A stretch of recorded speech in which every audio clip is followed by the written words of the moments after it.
Welcome to the Bioactive Nexus. I'm Dr. Bill Clark. And I'm Dr. Gene Bruno. And we're excited to welcome you to Season 3. This season, we're exploring a powerful idea. The future of bioactive science from cell to society. Because what happens at the cellular level doesn't stay there. It shapes how we feel, How we think, how we perform, and ultimately, how we live. Over the past few seasons, we've seen a real shift taking place. Consumers are asking better questions. Brands are being held to higher standards. And science, real science, is becoming the currency of trust. Season 3 is about integration, How biology meets behavior, how nutrition meets technology. and how evidence meets everyday life. Through our Bioactive Insight episodes, we'll translate complex science into practical, accessible guidance. Helping you make more informed decisions about your health and wellness. And through our Bioactive Breakdown episodes, We'll go deeper into the forces shaping the industry itself. regulation, Innovation, AI, sustainability. and the future of product credibility. This season isn't about hype. It's about understanding systems, It's about resilience, recovery, longevity. and integrity at every level. Because when we understand how the pieces connect, We don't just optimize health. we elevate it. That's right, we elevate it. So, whether you're here as a consumer, A clinician, a founder, or simply someone who wants to live better. you're in the right place. Let's begin.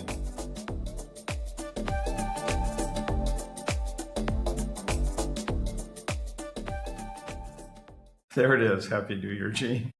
Happy New Year. Well, I like our intro. Yeah, I think it's pretty thank cool. you. It's pretty cool and something different because this is a new year. This is a new season, our third year with the podcast, which is exciting. And we talked about this the end of last year. We were in 28 countries now, so we're live streaming today on LinkedIn for everyone that's tuning in, and then it'll be available post production in our website.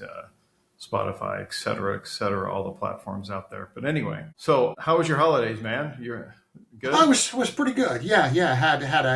Had good Christmas season. Had good New Year's Eve. We surprise went out to karaoke on New Year's Eve. What a surprise! Had a nice meal and my wife, my mother, our friends, and just had a nice time. Good for you. What'd you do? You know what? I spent time deplugging or unplugging. That's a wonderful thing to do. Yeah, and I worked on my new book that's coming. I just teased that out this week with a post and the the cover artwork.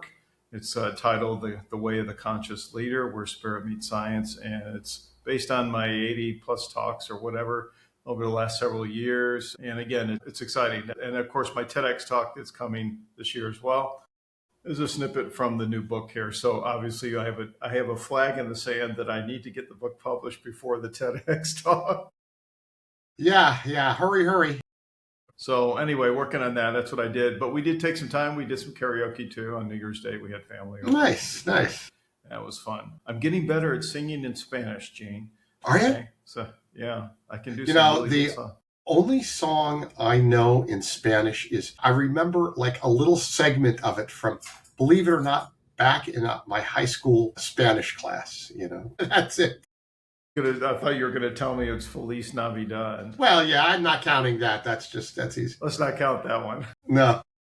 No. Anyway, so let's introduce our new season. So the title for the season here is this year is and we've got 20 episodes planned, 10 for the Bioactive Insight and 10 for Bioactive Breakdown.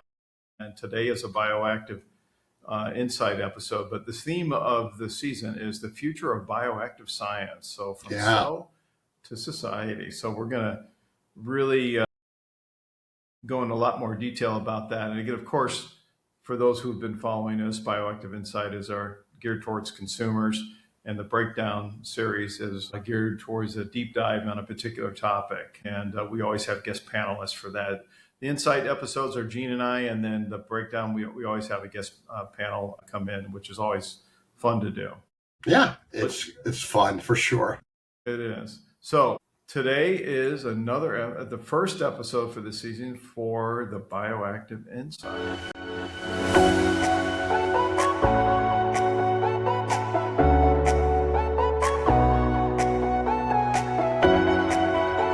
And so tell everybody what's our title today. What's our talk today? I didn't preview it out there. Sorry, somebody don't know what it is. That is okay. So our title today is Stress Less, Sleep Better. Nutraceuticals for Calm and Recovery. That's right.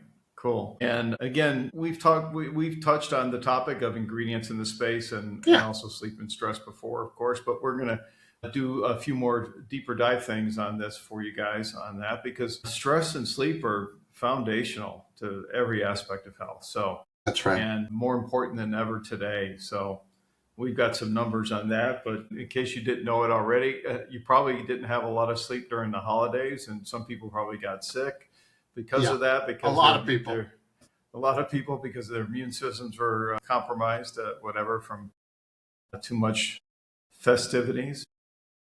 Too much festivities. Yeah, that is true. And by the way, when we get to a part on the HPA axis, I want to say a little something about how stress impacts our immune system. Okay, we'll do that. But so why does stress and sleep matter more than ever? So we got some key references for you today. So the modern stress epidemic, really, that's what we're calling it. Mental, emotional, physiological loads are higher than they've ever been. It's pretty chronic, actually.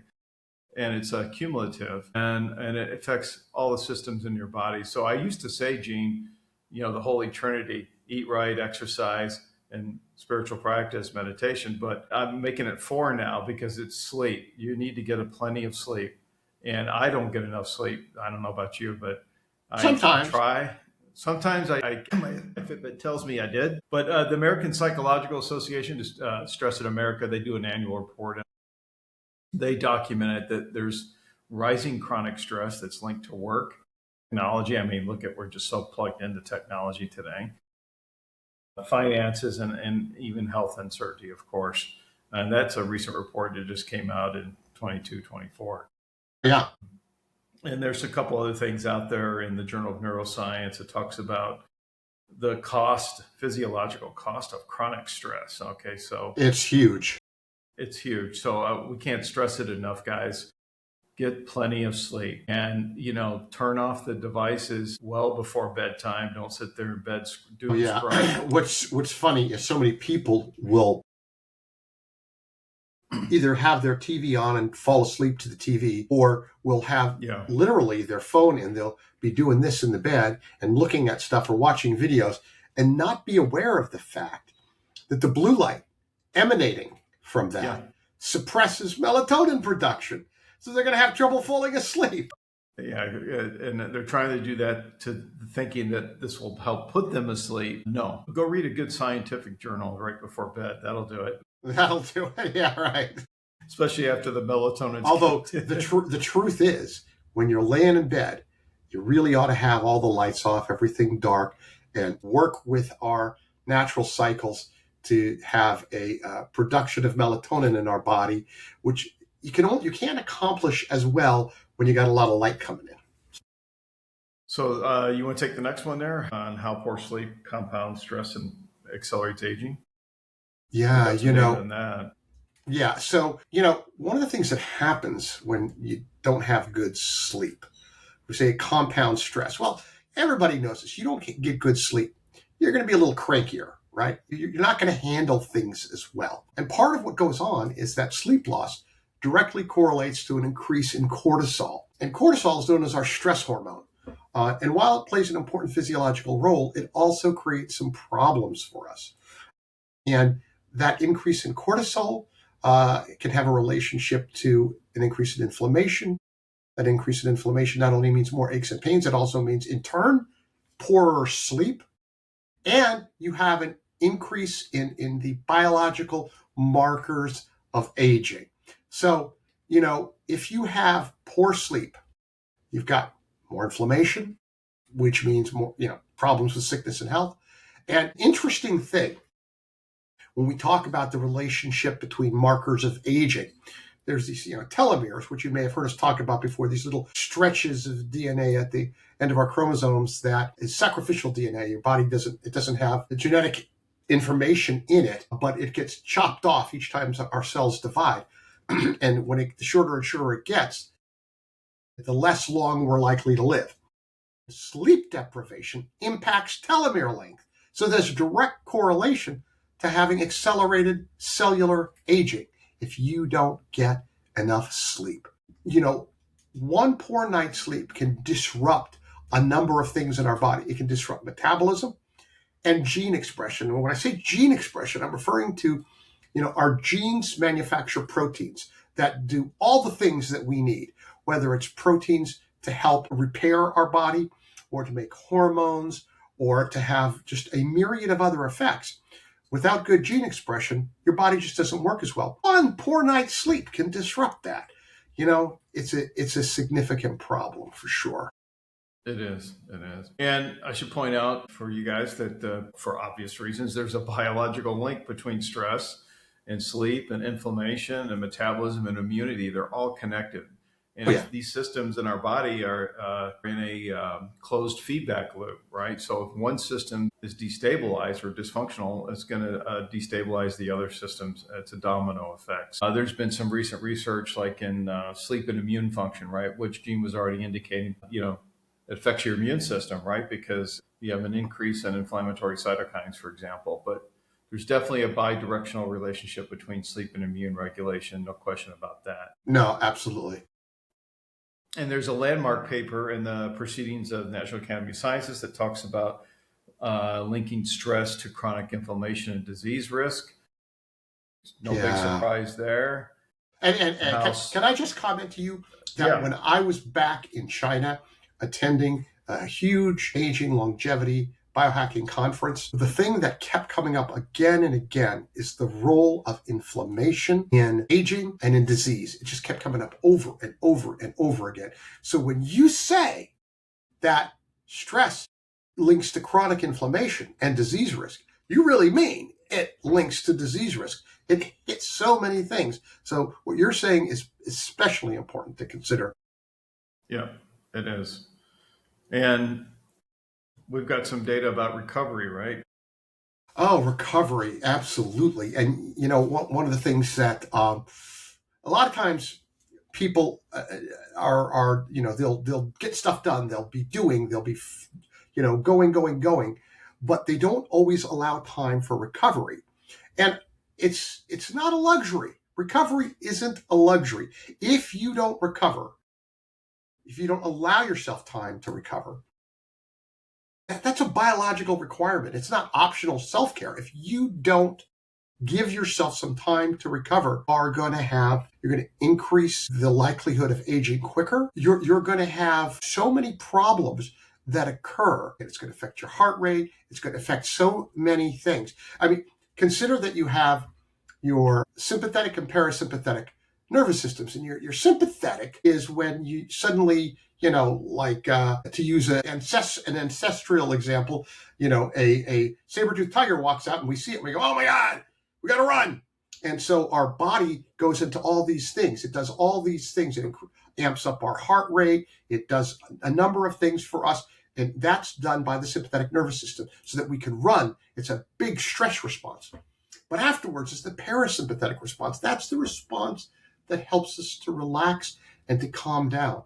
And unfortunately, today, even though we may not have a saber-toothed tiger coming out at us, every little stress that we have, whether it's driving in traffic, whether it's dealing with something at work, we have more consistent stress, one thing after the other, than our ancestors had. Not that they didn't have bad stress. They had some pretty big stresses, but it wasn't like one after the other that we get just in everyday life.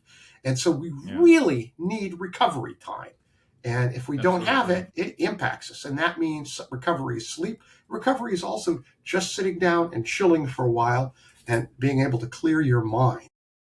Exactly. And there's been, that's why I talk about I mentioned already a spiritual practice, meditation I've been doing for a long time, many years. It affects your biochemistry. There's real research that shows how it does that. Actually, there's been research to show that they tested some Zen yogis, Buddhist yogi guys or whatever, and they were able to slow their heart rate, and which is part of your parasympathetic. It's automatic, right? And so they were able to slow automated processes in our bodies through meditation. It's amazing. I've seen that. Which is kind of amazing. So let's talk now about the physiology of stress and sleep. And I know you want to say something about HPA. First thing you probably want to do is, what is HPA for everybody listening? Yeah, it's the hypothalamus, the pituitary, and the adrenals, and it's the relationship between them. We call that the HPA response. And part of that is what I was alluding to earlier, using the example of the saber-toothed tiger coming out. And one of the things that happens in this HPA response is, I said, the body amps up certain things like blood pressure, and it amps up glucose levels because you need that for energy to run. But it amps down some things. It amps down digestive function because guess what? You don't need to eat while you're running from a saber-toothed tiger. It amps down your immune response.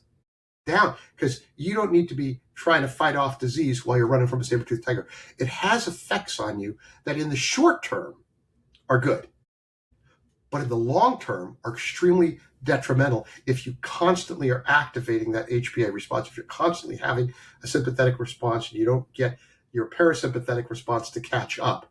So what ends up happening is, you end up having higher cholesterol levels, higher glucose levels, higher blood pressure. So many things that go on that are because your body has this amped up response to stress. And again, it can be something as simple as, crap, that car pulled out in front of me. I just missed crashing into them.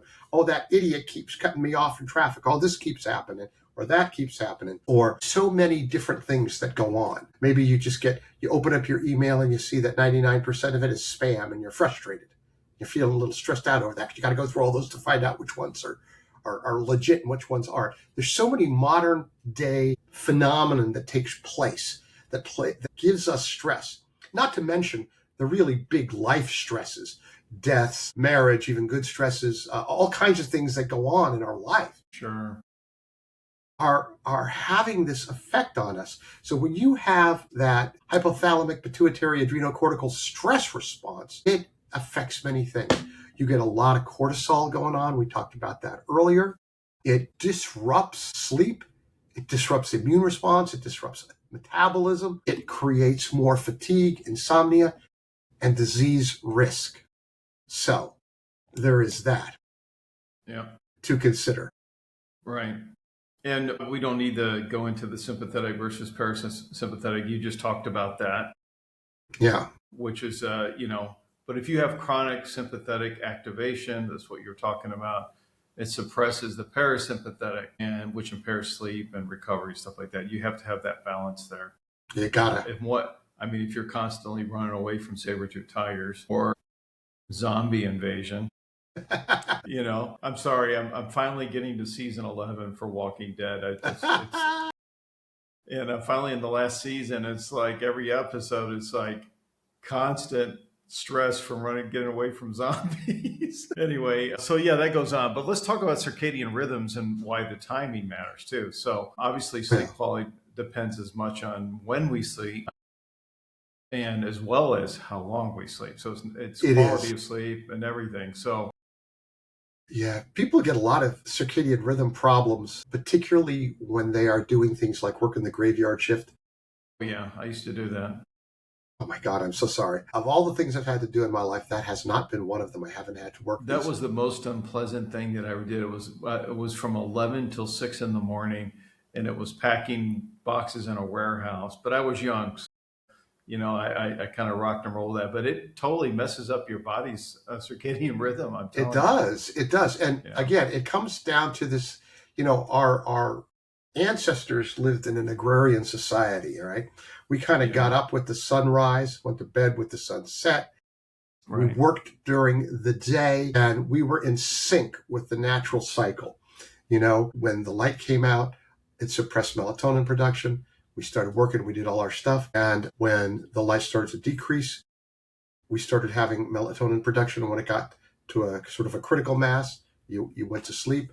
We had better circadian rhythms than we used to, and that regulates those whole sleep and wake cycles. And Actually, man, the whole melatonin production starts like around dinner time, actually, not like at 10 or 11 o'clock at night to no, go to it doesn't sleep. start late. It starts as the sun starts to go down, Yeah. when there's less light. It starts, and there's a build. Yeah, exactly. And so, again, sleep quality depends very much on that. So, how about chronic stress, Gene? How does that disrupt our deep Yeah, restorative sleep? Well, I yeah. think we already kind of touched on that. Well, so yeah, you have with chronic stress, you get this elevated cortisol, and that sympathetic nervous system response, and it suppresses slow wave sleep and REM, rapid eye movement cycling, and it has a really negative effect upon our stress. That stress induced sleep disruption, it worsens our ability in the future to It's have a vicious stress cycle. tolerance. It's a vicious cycle. That is exactly correct. And when you get that poor sleep, you end up your next day, it increases your next day cortisol production and your emotional reactivity. So you're going to be crankier and less of a pleasure to be around. That's what happens with chronic disrupted sleep. It's not a good thing. People will often be like, yeah, I just don't sleep enough. It's just how it is, whatever. They just accept it. But it's not a good thing to accept. You have to really work hard at doing what you can to change that, because it has such a negative impact on your life. So here's the key takeaways for our listeners here. So healthy sleep requires very good HPA regulation. So not sedation, like staying up later and then taking something to go to sleep, sleeping pill or whatever, is not a good thing, man, to do on a regular basis. That messes with your rhythm as well. And then the parasympathetic tone enables recovery. So again, you need that balance between the sympathetic and parasympathetic. You need that downtime. You don't need to be running away from saber-tooth tiger every day, although we may feel like it's like that for financial worries and health worries and stuff like that. And of course, circadian rhythm is foundational. So listen to your body.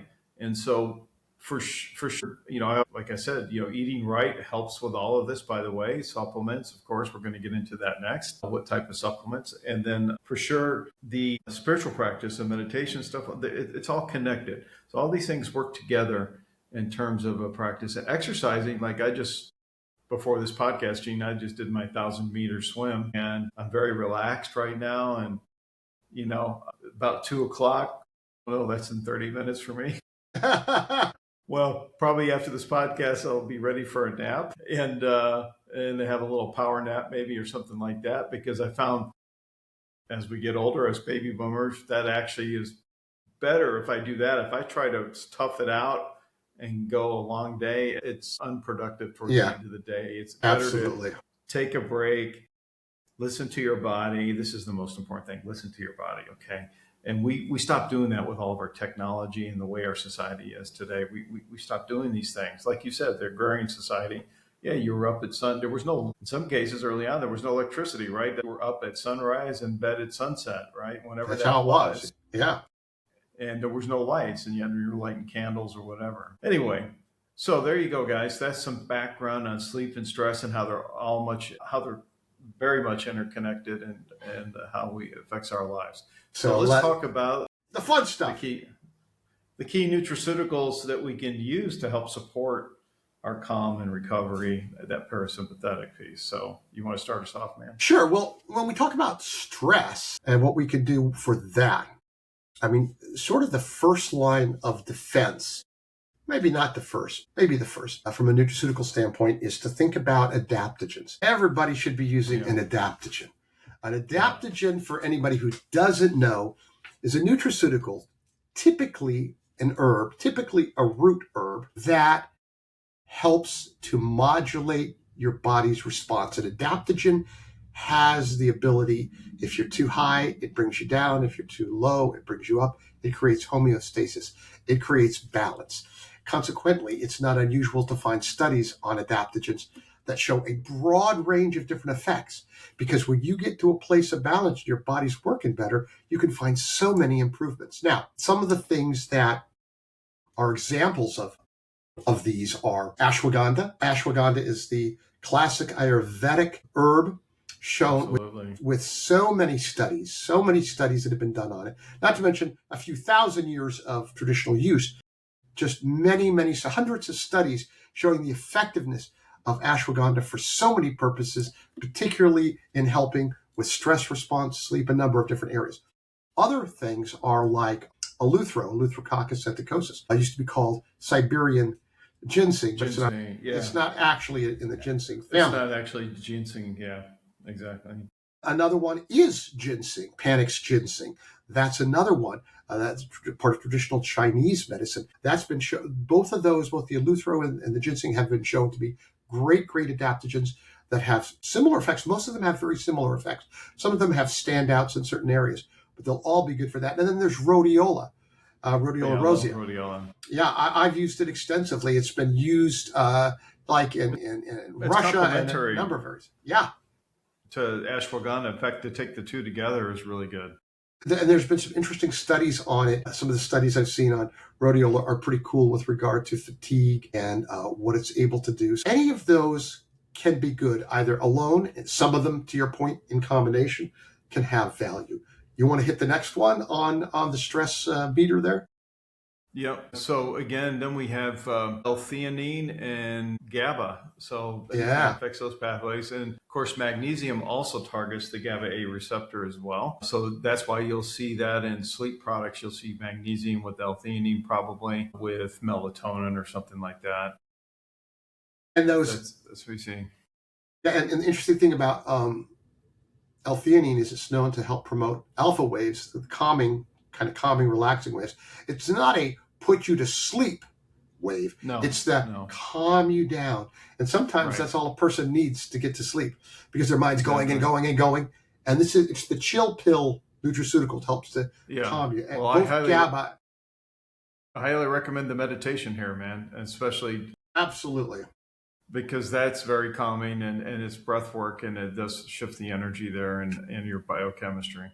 And to your point on the magnesium, it's often used in combination. One of the things about magnesium, if you just look at the relationship between calcium and magnesium in the muscle, where calcium ions are needed to create a contraction of the muscle, but magnesium is needed for the relaxation of the muscle. And magnesium has its own sort of natural muscle relaxing qualities to it, which is a fantastic nutraceutical for stress. It also has some applications for sleep, but it's good for that. So adaptogens, L-theanine, GABA, magnesium, all good for that. Yeah, it is. And in terms of our sleep quality, I want to say something about melatonin because I was the global regulatory guy for sleep at Sanofi, and I headed up that. And we did a lot of research on melatonin. And of course, for the US market at least, dosages range from 1 milligram to 10 milligrams. But I will tell you, most of the research falls in, it's a bell curve really, that ends up around 3 milligrams as the sweet spot. So anything more than 3 milligrams is not necessarily additive or more is better. In fact, it tapers off. There's not a lot of research there. There's no difference. I agree with that. I think that we are a society that just more is better. So you go into the drugstore or the supermarket or someplace and it's like, oh, look, I can buy melatonin, 10 milligrams. You don't need 10 milligrams. You don't have all these studies at 10 milligrams. No. When you look at the research, to your point, it is not at that 10 milligram level. No. You need, if you're going to use it, like you said, somewhere around 3 milligrams is great. In fact, at Nutriland, we did our study on our Somato phytomelatonin, and we used 2 milligrams.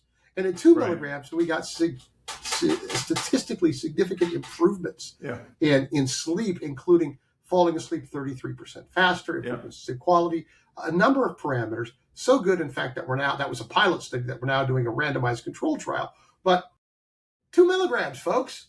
It wasn't like huge amounts to get the effect that you need. It can be very, very effective. A friend of mine, a rabbi who he he was asking me about melatonin and what to use. And I said, start it with 3 milligrams. Let's see how that works for you. And he goes, man, I was really groggy the next morning. I went, drop it down to 1. Let's see. And he did. 1 worked perfect for him. Different people, different needs. But you don't need these high doses. 10 milligrams isn't going to work better for you than 3. No. I should say it's not likely that it will. Oh, well, there's no data to support. There's no value add in going above 3 milligrams. You know, you could go on Amazon and find like 20 milligrams. Like, it's crazy. You don't need that. No. In fact, there's a big misconception. People think of melatonin like a sleep aid or something, that it's going to make you go to sleep. No, it's true. Melatonin, just like other biomarkers in our bodies with aging, decrease over time. And so melatonin supplementation is even appropriate there.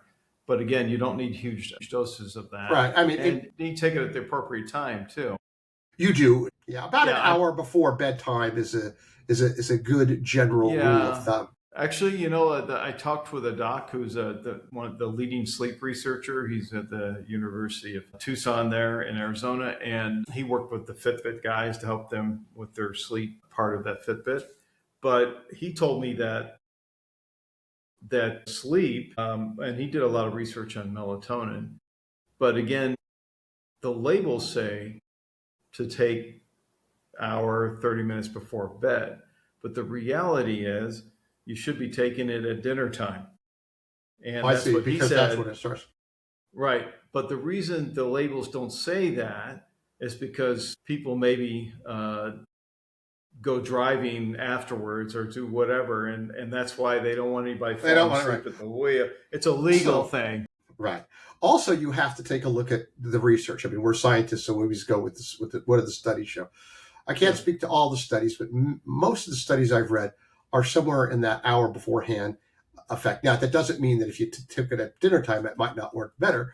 But I mean, even in our study on the Tomato, hour beforehand, had pretty good results. But it's an interesting thought that you should take it earlier. And speaking of misconceptions, one of the misconceptions I just want to address, which I've addressed before, is some people think that if you take melatonin, you're going to suppress your body's own melatonin production. All right. There's at least 3 different published clinical trials demonstrating that it's not true. You take melatonin and in no way impacts your body's own endogenous melatonin production. No. It doesn't, because your melatonin production is based on light-dark cycles, sun coming in, sun setting, that kind of thing. It's not like testosterone or estrogen or something, whereas if you take it, your body makes less. That's not how it works. So just know that. I think enough on melatonin. Let's talk about some other another nutraceuticals. In terms other botanicals for sleep. So trying to think what comes to mind. I think there's the classic valerian. There's passion flower. Right, valerian. There's a number of things, Yeah, valerian's the number one probably that people think about. Although and it works. And it does work, although still today there's not a lot of research on it, unfortunately. There are studies on it, but what I found interesting is that when you look at an analysis, we talk about the valerianic acid as a compound that has the effect. It does seem to have an effect, but we also discovered that, do you know what valerian has in it naturally? It has melatonin. All plants do. But it's one of the sources, it has a reasonable source of melatonin in it, which is interesting. Not everybody responds in a way to everything, but a lot of people responded pretty well to valerian. The only downside is it's kind of stinky. It's like dirty old sweat socks. Yeah, smelly socks. That's what we always called it. Yeah, I remember when we were producing a product in manufacturing. Oh my God, that's stinky. Yeah, and then so melatonin, and then passion flower also is one of those that's had it's been used for a very long time. Lemon balm is another one. Those are all ones. Those are sort of more classic ones. Doesn't mean they don't work, but you don't find them as much now, especially the valerian, just because of its stinkiness. But it can still work and work very well for a lot of people. Because melatonin's become commoditized. So it has. I think a lot of people gravitate to that first, and with magnesium or L-theanine or something like that. And so one of the nutraceuticals I think is cool, especially because I like its mechanism of action, is glycine. I like glycine. Let me just ask, this is an open question to everybody there. might be Yeah. listening. When you go to bed, all right, do you want to feel slightly warm or slightly cool to get to sleep? If you find yourself a little too warm or a little too cool, which one is likely to make you feel more likely to sleep? Cool. Actually, Yeah, should be the one to absolutely. do that. Most people, if they're a little warm, they just have trouble sleeping, they toss and they turn. When their body's temperature starts to decrease, they sleep much more easily. Turns Yeah. out that glycine has been shown Yeah, to there you help thermoregulate. It helps you have a little bit of a reduced temperature. You fall asleep better. The dosage is kind of high. It's about 3 grams. It's been shown in the research to do that. Wow. Yeah. Okay. But on the other hand, if you use it as a powder, it doesn't taste bad at all. It's one of those amino acids that actually has a relatively pleasant taste to it. And it works well for a lot of people for that. So it could be a nice complementary to use Sure. something like that in combination with other sleep aids, other nutraceuticals for sleep, I think could be a very nice combination. That'd actually be a good idea for an herbal tea before bed that has melatonin and glycine. You could get 3 grams in a stick pack and put it in hot water and make a tea. You absolutely could. I don't know. I haven't looked at. Maybe there is a product like that out there. I'm not sure. There could be. But those are Hey, kind of. don't be giving away free advice to formulators out there. Yeah. Well, no, let's not do that. So again, the bottom line is there's it's not a huge list of ingredients out there for stress and sleep. I mean, there are certainly others, but these are sort of the major ones. Those are the major ones that people know about. I want to make a point about magnesium, though. Yeah. Magnesium, there's been studies on different forms of magnesium for sleep. And a lot of times, certain ones will be promoted over others. At the end of the day, what I'm going to say is, in my opinion, it might not even be your opinion, Bill, I think it comes down to how much magnesium you're getting in, as opposed to, if you're using a form that is more bioavailable. But not to poo-poo bioavailability, that's very important. But there's been studies on magnesium oxide, which is the most, arguably boring form of magnesium that there is, showing it to be effective as a sleep aid. All right. And if you're looking at bioavailability, you compare it to certain other, and I'm not like talking up magnesium oxide. There's other forms to use out there I'm just saying that, you need to get enough. You need to get enough magnesium to have the effect. So, I mean, for example, magnesium threonate is fantastic as something for cognitive health. Okay. But you have to use so much of it to get enough magnesium for sleep. It can be, magnesium glycinate has research on it for sleep. Magnesium oxide has research on it for sleep, and so forth. Anyway, I just wanted to make those points. And actually, if you want to go back and look at, I forgot it was episode 2, maybe, or 3 that we did in the podcast, we talked about magnesium forms and we talked a lot about that. But at the end of the day, from a chemist point of view, I'm talking, it's an ionic compound versus a covalent compound. What's the difference? So an ionic compound it's held together by charge. So magnesium's a positive charge, oxide's a negative charge, or glycinate's a negative charge, or threonate's a negative charge, and they're attracted to each other. But there's no hard connection in terms of sharing of electrons. That's a covalent bond. So when it goes into water, your body, it automatically disassociates to magnesium. So whatever the form is, the only difference between the forms, and truly, because there's not enough data to show that the organic salts are more bioavailable or whatever, is how much actual elemental magnesium you're getting delivered. Bingo. With that form, right? So the highest form of elemental magnesium, because it has to do with the size of the other molecule, the anion, as we call it, the cation's magnesium, that stays the same. It has to do with the size. So for oxide, it's smaller, it's just oxygen, one element. And so you can get almost 50% a lot of magnesium. You get like about 58% elemental magnesium there. Some of the others are like 12% or low. Now, one of the ones we talked about that we both like is the sucrosomial magnesium. That's like 32%. Which is still pretty high, and it's super well absorbed, better than some of the others. Our buddy Tim Ziegenfuss, Dr. Tim, that's his favorite form. That's what he personally uses as well. Yeah, there you go. So dose, form, timing, and quality, you got to do your homework and all that kind of stuff. And if you got questions about anything, you can always reach out to Gene and I. We're happy to answer you. So let's move it on to wrap up our our podcast, our first podcast for the year, and that is let's talk about lifestyle synergy, right? Because supplements are not standalone. We've already been talking about this, good sleep, eating Right. right, exercise, breath work, which is like meditation. So good sleep hygiene. So what I try to do, and I do this, is I turn off the computer and devices earlier on in the evening when I finish work, because I do a lot of times work long days. Sometimes 7 o'clock is kind of the cutoff, 8 o'clock, because there's productivity drops after that. But anyway, because melatonin is already kicked in. But make sure that you can at least time yourself to get some good sleep, and then don't. The other thing is like getting up when you're older, you got to get up, go to the bathroom in the middle of the night. It disrupts your sleep cycle. Or you have a cat who wants to climb on your head, yelling at you at 4 a.m.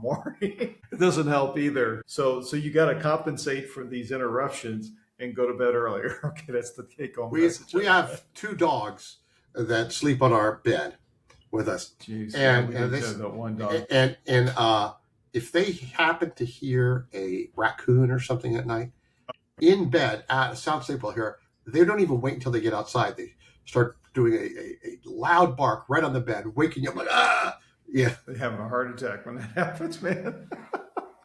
So light exposure, like we already talked about, affects your circadian rhythm. And if at all possible, you want to have it cool at night to sleep. Yeah. And Yeah. and even I know you have cold winters there. That's probably pretty easier to do. But It here is. in Mexico, now it's just getting down to 70 at night, and it's refreshing. You can open the window, but usually you can't most of the time because it's still warm. Yeah, we always adjust the temperature to make sure that it's not too warm. Yeah. Even in the winter, we have to be careful about that. Yeah. And let me say something about meditation. I teach this, guys. I've been doing it for literally decades. And I can tell you that makes a huge, huge difference in terms of lifestyle. And I do that every morning. I have in my place right over here, can't see it, that I go do my meditation. And I usually do it early in the morning because it's quiet. There's nobody, you can do it anytime, but it's a good way to start the day with that. I do some yoga stretching. I do the meditation and listen to some calming music. And that kind of eases me into my body for the day and get energized for that. And then usually it's a workout right after that. And then then I'm energized. I'm rock and roll and I run with that. So yeah, but you want to be consistent in your routine. So as much as possible. And I know that's hard to do, or was hard to do during the holiday season because you have other additional events to attend. Absolutely. Or things like that. But you want to try and stay in a consistent routine. And by the way, they say this is true. So even though it's you should be waking up every day at the same time, regardless if it's during the week, work week, or on the weekend. So you want to have a consistent routine in terms of when you go to bed and when you get up.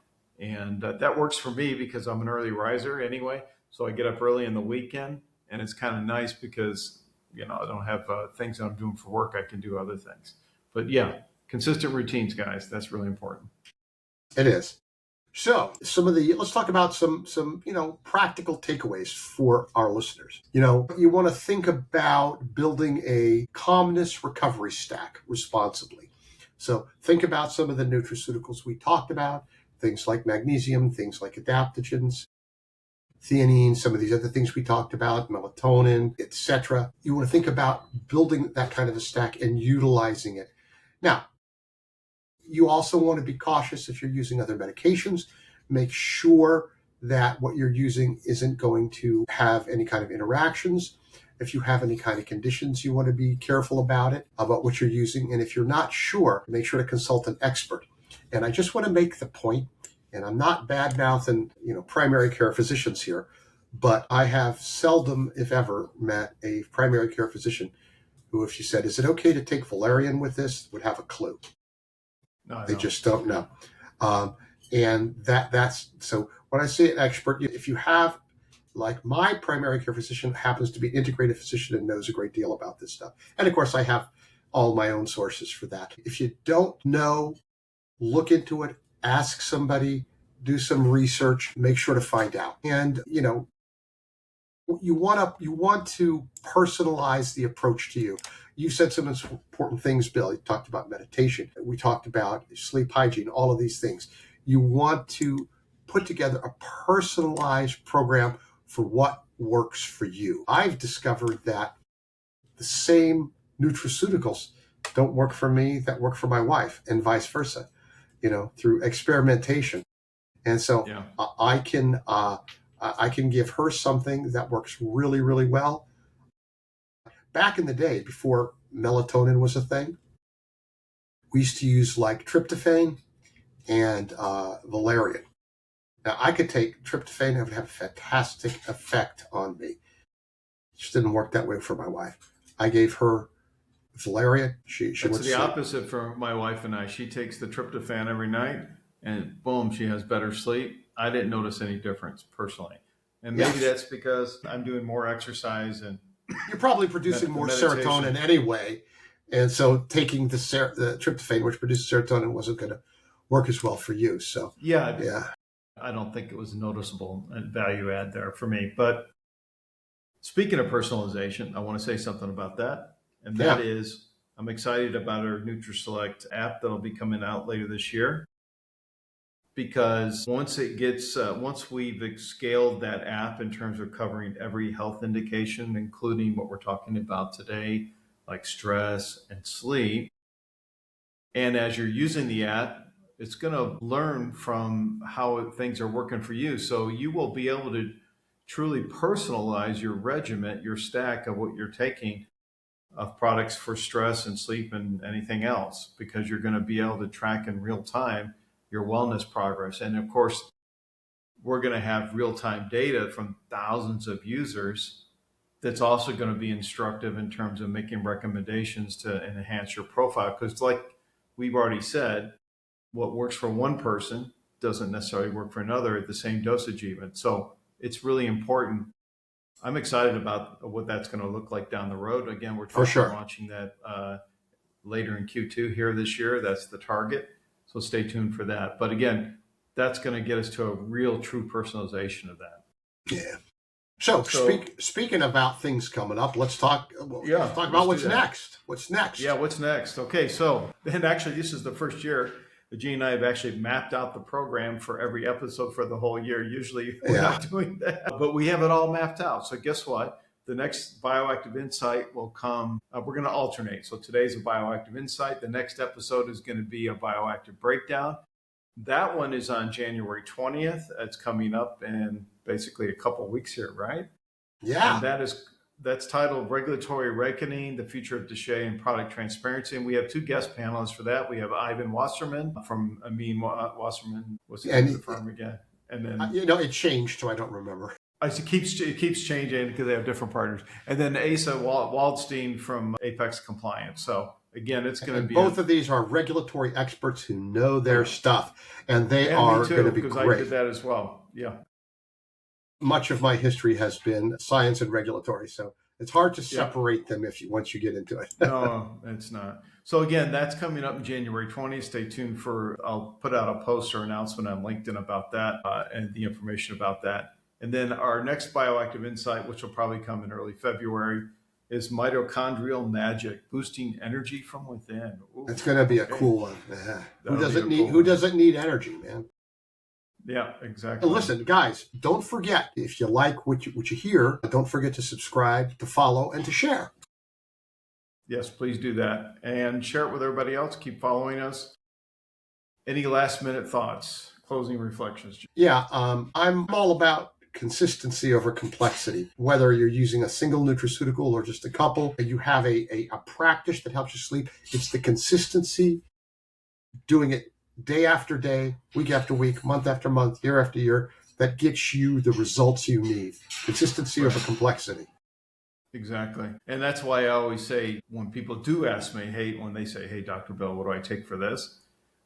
My first response is, first of all, there's no miracle pill for anything. Okay. So you need to eat right, exercise, have a spiritual practice. Meditation is great. And then of course, supplements add on to that. But anyway, take charge of your health, be proactive about it. that's my message for you guys. Oh, and follow that. And the personalization aspect is one thing that just hit me. I wanted to mention. So Yeah. a neighbor of my mother's, I was talking to him, and he was like, "Yeah, he has trouble sleeping. Should he use melatonin? What should he do?" And I'm looking at him, and I'm thinking, "Okay, you're in your late 60s, maybe." And I'm thinking, I said, well, "Let me ask you a question. You get up at night a lot to go pee?" He goes, "Oh yeah, I could be up."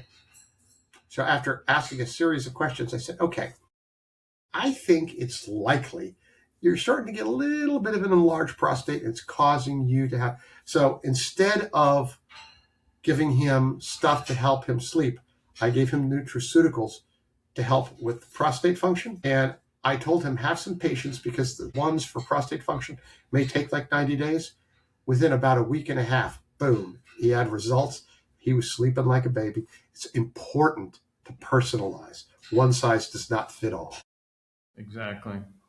All right, guys. Well, thanks for joining us. Happy New Year again to everybody. And that's it. And we'll see you on the 20th for regulatory reckoning. And that's it. I'll take us out of here.